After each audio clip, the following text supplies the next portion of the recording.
Hello everyone, welcome to Practice Mocks YouTube channel on regulatory body examination.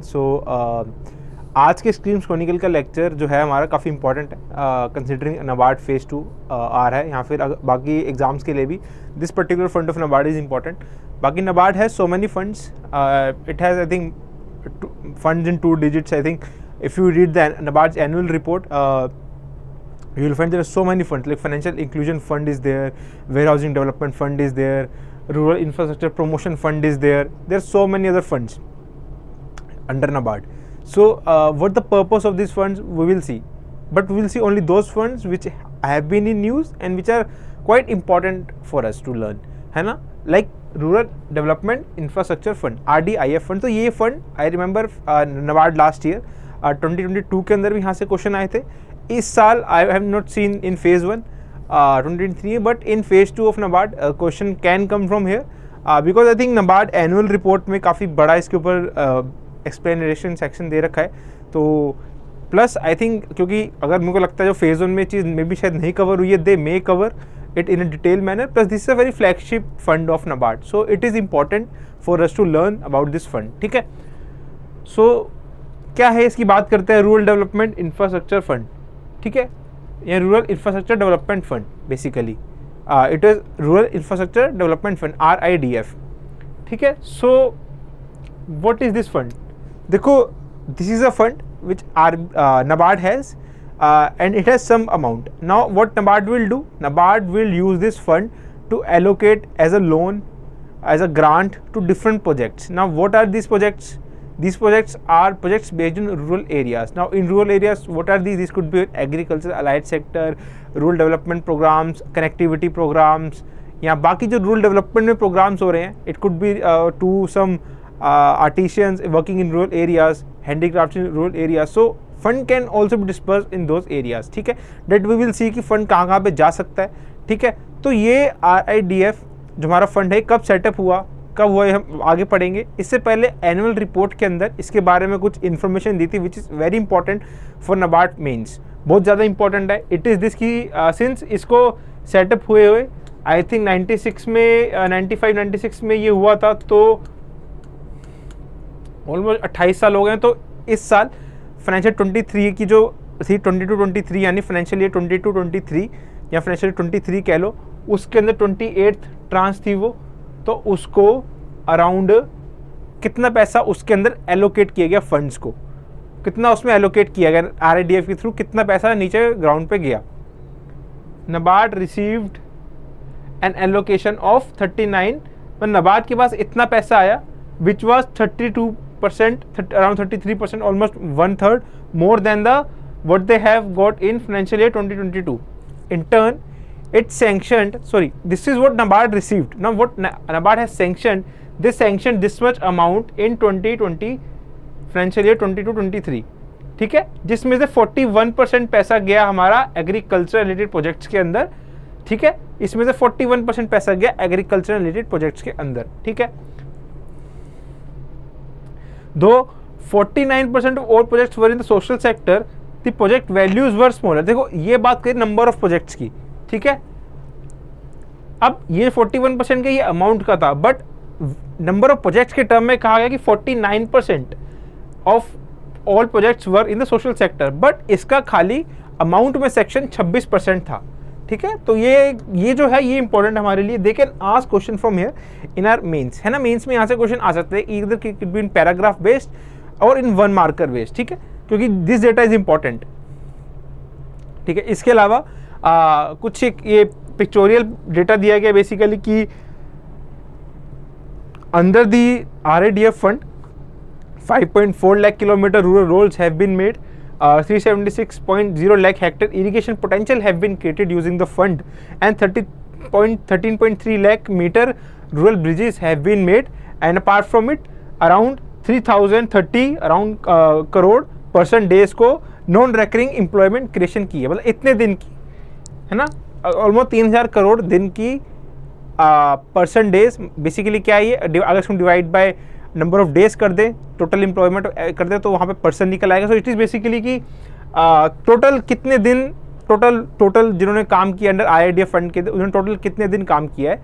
ठीक है, up till now it is this much amount, ठीक है। सो ये कुछ data ये भी अब याद रखना जरूरी है आपके लिए, प्लस ये डेटा भी याद रखना जरूरी है, स्पेशली फॉर योर मेंस।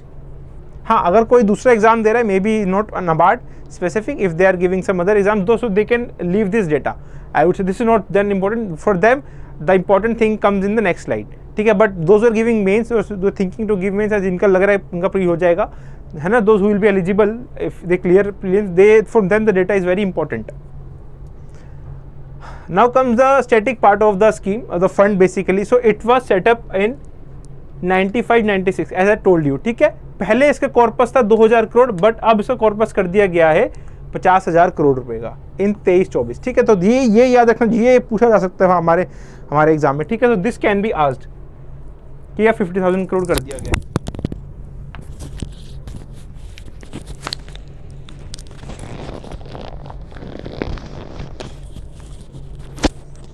ठीक है। सो इसको मेंटेन कौन कर रहा है? ऑफ कोर्स NABARD मेंटेन कर रहा है ना। एंड इसकी कंट्रीब्यूशन कहाँ से आ रही है? Who is contributing to this fund? So ये फंड में जो बैंक्स अपनी PSL यानी प्रायोरिटी सेक्टर लैंडिंग गाइडलाइंस को फुलफिल नहीं कर पाते हैं, they contribute the remaining amount to this fund, ठीक है। अब सारा पैसा फिर यहाँ RIDF में आता है। अब then what they will do, the NABARD will then give this to as a loan to different projects, ठीक है। वो क्या है, हम आगे देखिए कौन कौन से प्रोजेक्ट्स आते हैं, ठीक है। So contribution from domestic commercial banks contribute to the fund to the extent of the shortfall in stipulated PSL lending to agriculture, ठीक है। एग्रीकल्चर को जितना वो कर रहे हैं उसका इसमें आएगा ना। वेरी इंपॉर्टेंट पार्ट, आपको ये होमवर्क है, कमेंट सेक्शन में जाके इम्प्लीमेंट आपको लिखना है कि PSL गाइडलाइंस के अंदर कितना परसेंट एग्रीकल्चर को जाएगा out of 40% for schedule commercial banks. RRBs का अलग क्राइटेरिया है, तो दोनों का लिखना है आपको, RRBs का भी लिखना, शेड्यूल कमर्शियल बैंक का भी लिखना। आप शेड्यूल कमर्शियल बैंक का लिखना कि कितना परसेंट पैसा out of 40% adjusted net bank credit जाएगा हमारा एग्रीकल्चर को। अब क्योंकि I remember in shift 1 of NABARD the question was asked कि PSL गाइडलाइंस के अंडर 23-24 के अंदर कितना पैसा स्मॉल एंड मार्जिनल फार्मर्स को जाएगा। So this question have been asked there, ठीक है। So the important thing is to get the data, go to RBI website, you will find PSL का data there, just comment down below कि क्या वो data है, ठीक है। तो ये लोन किसको देते थे? Give loan to the state government, state own corporation to enable them to complete ongoing rural infra projects, ठीक है। स्टेट्स को पैसा दिया जाता है, स्टेट के अंदर जो प्रोजेक्ट्स हो रहे हैं रूरल डेवलपमेंट के लिए, it is being funded by RIDF, ठीक है। अब रीपेमेंट कितने टाइम बाद जो पैसा RIDF के अंदर जो लोन में स्टेट गवर्नमेंट या कोई प्रोजेक्ट ले रहा है उसको कितने टाइम में रीपे करना है? They have to repay with in 7 years in equal instalments, but अगर वो नहीं कर पाते तो 2 साल का उन्हें ग्रेस पीरियड दिया जाता है, ठीक है। तो आपको ये फैक्ट भी याद रखना है, 7 years and grace period of 2 years, very important fact. Now, what are the eligible activities? So, at present, there are 39 eligible activities. ये देखो, अब यहाँ बताता हूँ मैं कौन कौन से सेक्टर एलिजिबल है। एग्रीकल्चर रिलेटेड सेक्टर जिसके अंदर मैक्सिमम 27 एक्टिविटीज़ हैं। इसमें जो RIDF लोन होगा, सो लोन दिया जाता है आपको, प्रोजेक्ट का कॉस्ट कितना है, तो RIDF will cover up to 95% of that project, ठीक है। बाकी 5% जो उसका प्रोजेक्ट कर रहा होगा वो देगा, बाकी 95% तक RIDF के अंदर NABARD दे देगा। सोशल सेक्टर के अंदर भी लोन, अगर 85% हिल स्टेट्स है, नॉर्मल के लिए 85% है, अगर हिल एंड नॉर्थ ईस्ट के लिए तो 90% है सोशल सेक्टर के अंदर। और इसके अंदर कितने हमारे प्रोजेक्ट एक्टिविटीज़ हैं? 8 एक्टिविटीज़ हैं, ठीक है। नाउ सी, अब एग्जाम में क्वेश्चन कैसे आते हैं? आई वुड से कि देखो यहाँ से इनकी एक्टिविटीज़ पे क्वेश्चन नहीं आएगा, agriculture and social sector activities में क्वेश्चन नहीं आएगा, बट रूरल कनेक्टिविटी के अंदर they can ask the question कि कौन कौन से 4 एक्टिविटीज़ हैं, 4 activities which are under the rural connectivity under the RIDF fund. 4 question दे देंगे, नहीं कौन सी नहीं है, देखिए which one of the following is not one of the activities under the rural connectivity of RIDF fund. तो 4 ये दे देंगे, साथ में एक और ऑप्शन दे देंगे जो कि इसका आंसर नहीं होगा, ठीक है। तो ऐसे क्वेश्चन आता है NABARD या फिर दूसरे कोई भी बड़े एग्जाम होते हैं, they make question out in this way, ठीक है। तो ये आपको याद करना जरूरी है। इसके अंदर क्या है, 80% है नॉर्मल एंड 90% है अपना हिल एंड नॉर्थ ईस्ट स्टेट्स के लिए। आप समझ में आ रहा है ना 85-80% क्या है बेसिकली, दिस इज की कितना जो प्रोजेक्ट की कॉस्ट होती है उसमें से कितना मैक्सिमम तक वो फंड के थ्रू जा सकता है, इट इज़ दैट। आपका कौन कौन से यहाँ पे एक्टिविटी, रूरल रोड्स है हमारे, ब्रिजेज हैं, ropeway and road over bridges है, ठीक है, और ऑन रेलवे क्रॉसिंग्स के लिए जो रोड ओवर ब्रिज बनते हैं वो भी हमारे ये हैं, इसके अंदर है। अब कुछ फैक्ट्स हैं थोड़े इंपॉर्टेंट है हमारे लिए करना, स्पेशली अगर आप मेंस में है, क्योंकि they can ask you this is a important fund. See कोई और फंड होता तो मे भी इतनी डिटेल में नहीं पढ़ते, बट RIDF यानी rural infrastructure development fund is very important fund for us to study, ठीक है। सो मोड ऑफ फाइनेंस क्या है? मोड ऑफ फाइनेंस है कि इनिशियली सारे का सारा पैसा नाबार्ड नहीं देगा, ओनली 30% तक देगा, है ना, north east and east states में, फिर 20% देगा, इनिशियली इतना पैसा देगा, बाकी पैसा वो एकदम से नहीं देगा, पहले इनिशियली जो देगा, क्या लिखा हुआ है यहाँ पे, initial mobilisation advance of 30% and बाकी 20% बाकी स्टेट्स को देगा, ठीक है।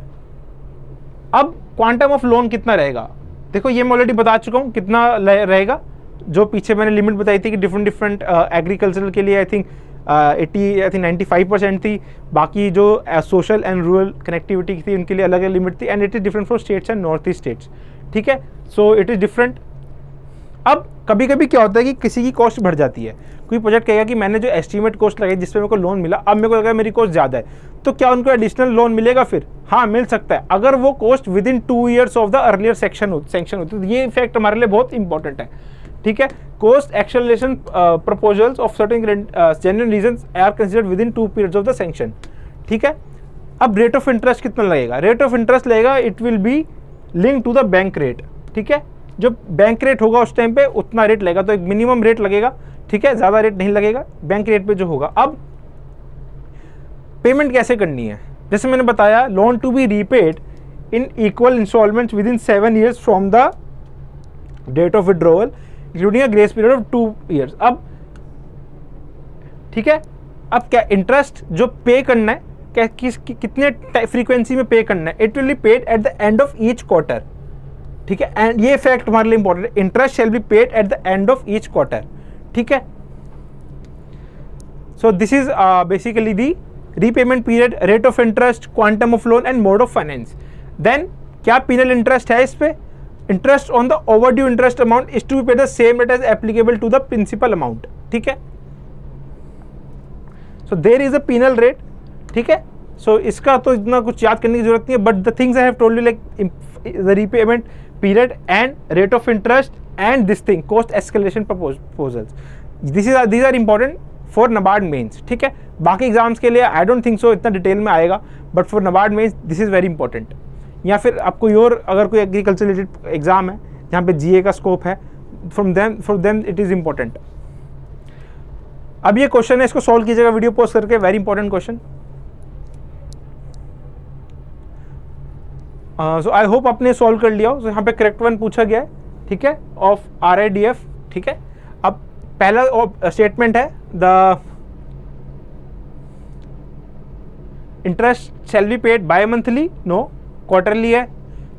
For schedule commercial banks priority sector lending to small and marginal farmer is 10% of adjusted net bank credit, ठीक है, 10% है। This is also correct statement. आपको कमेंट सेक्शन में रखना है कि टोटल एग्रीकल्चर को कितना PSL में देना पड़ता है, क्या 20% है, क्या 30% है, 15% है, आपको एक बारी चेक करके ऑप्शन कमेंट करना है इस पर, ठीक है। Loan to be repaid in equal annual instalments with in 7 years, this is also correct. So what is the right answer? Option number 5th is the right answer, which is both B and C, ठीक है। So very important fund, I think even non agriculture non NABARD exam के लिए भी RIDF fund है। क्यों? क्योंकि social sector को directly target कर रहा है ना, रूरल सेक्टर को डायरेक्टली टारगेट कर रहा है, नॉट ओनली एग्रीकल्चर को, तो इट इज़ इंपॉर्टेंट। प्लस ये फ्लैगशिप फंड है ना, और प्रायोरिटी सेक्टर लिंक से भी रिलेटेड है। सो इसको पढ़ना not only for NABARD but for other exams is also very important. तो एक बार इसको रिवाइज दोबारा कीजिएगा, सेव कर लीजिएगा, ये क्वेश्चन एक बार फिर से देखिएगा, काफ़ी इंपॉर्टेंट है। डेटा बहुत इंपॉर्टेंट जो मैंने दिया गया PSL वाला, ठीक है। अब ठीक है, तो ऐसी हम आगे भी स्कीम लेके आते रहेंगे। So keep listening to us and thank you.